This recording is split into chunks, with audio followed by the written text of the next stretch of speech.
कुटुम्बिनि भूरि कृते जय जय हे महिषासुरमर्दिनि रम्यकपर्दिनि शैलसुते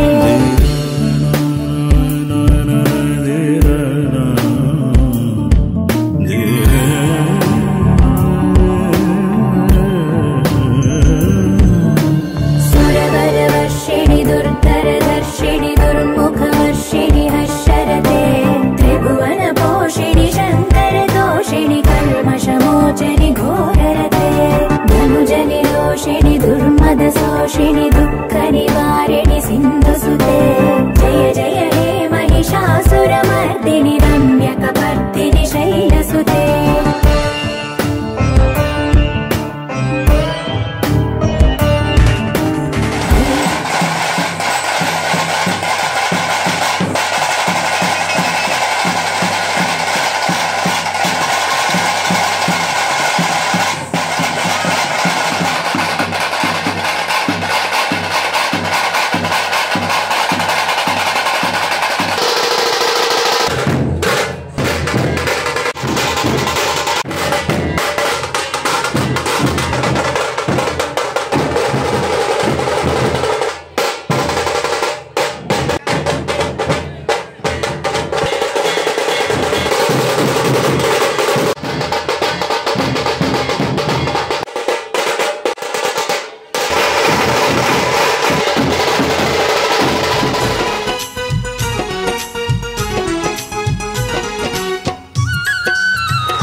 అతి వైభవంగా సాగుతున్నటువంటి మన గౌరీ సంవత్సరం సందర్భంగా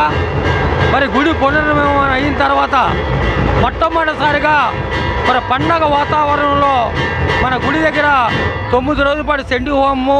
తర్వాత తెప్పోత్సవము, తర్వాత ఈరోజు బ్రహ్మాండమైన ఊరేగింపుతో అమ్మవారిని నిమజ్జనం చేయడం జరుగుతుంది. 50 మంది భక్తులు పరిసర ప్రాంతాల జనాలందరూ కూడా తండోపతండాలుగా వచ్చి అమ్మవారి ఆశీర్వాదం తీసుకొని అమ్మవారిలో జరుగుతున్న ఈ పండగ అందరినీ కూడా రంజింప చేసే విధంగా, అలాగే ఈ లోకాన్ని, ఈ ప్రాంతాన్ని అంతా కూడా ఆ గౌరీమాత ఎల్లవేళ సుభిక్షంగా ఆరోగ్యాలతో అష్టైశ్వర్యాలతో తొలతూగుతుండే విధంగా ఇందుకు ఈ తెల్లవారులు కూడా అమ్మవారిని మరి గ్రామం అంతా తిరిగి మరి కాలువ దగ్గర, శివాలయం దగ్గర, కాలువ దగ్గర నిమజ్జనం చేయడానికి వచ్చిన భక్తులందరూ కూడా నా హృదయపూర్వక, అలాగే పెద్దల గ్రామ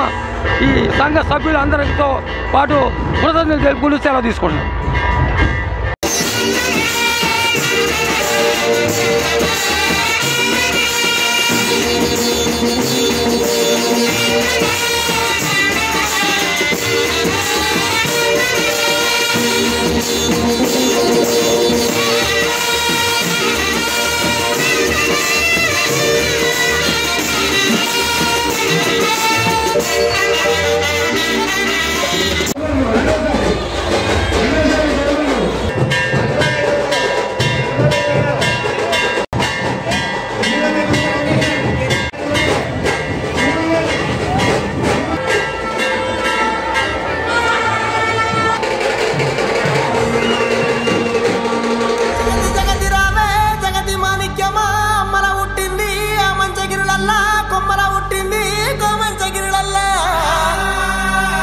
అఖిలాండ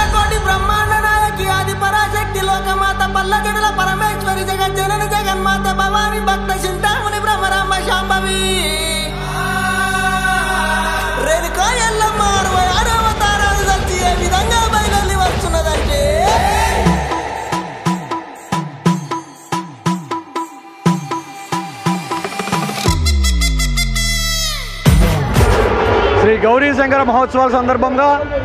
ఆశ్వేజ మాసం పౌర్ణమి నుంచి కార్తీక మాసం పౌర్ణమి వరకు అమ్మవారి ఉత్సవాలు బ్రహ్మాండంగా జరుగుతున్నాయి. 9 రోజుల పాటు చండీ హోమం, అదేవిధంగా ఒకరోజు ద్వారకా తిరుమల శ్రీ వెంకటేశ్వర స్వామి కళ్యాణము, ఒకరోజు సింహాచల క్షేత్రం శ్రీ వరాహ లక్ష్మీ నరసింహ స్వామి కళ్యాణము, ఒకరోజు శివ కళ్యాణము శాంతి కళ్యాణము చేసి జ్వాలాతోరణం కార్తీక పౌర్ణమి రోజున జ్వాలాతోరణం చేసి తెప్పోత్సవ కార్యక్రమం చేయడం జరిగింది. ప్రతి కార్యక్రమం కూడా ఆధ్యాత్మికంగా చేసి ప్రజల్లో భక్తిభావం పెంచే విధంగా ఈ గౌరీదేవి ఉత్సవాలు జరపడం జరిగింది. ప్రజలందరూ కూడా అమ్మవారిని వేలాదిగా వచ్చి తరలి వచ్చి అమ్మవారిని దర్శించుకోవడం జరిగింది. అమ్మవారి కృప వల్ల ఈ గ్రామంతో పాటుగా పరిసర గ్రామ ప్రజలందరూ కూడా సుఖ సంతోషాలతో ఆరోగ్యాలతో మరింత వైభవంగా అమ్మవారి ఉత్సవాలు జరిగేలాగా ప్రజలందరూ కూడా సహకారం కావాలని చెప్పని ఈ సందర్భంగా కోరుకుంటున్నాం.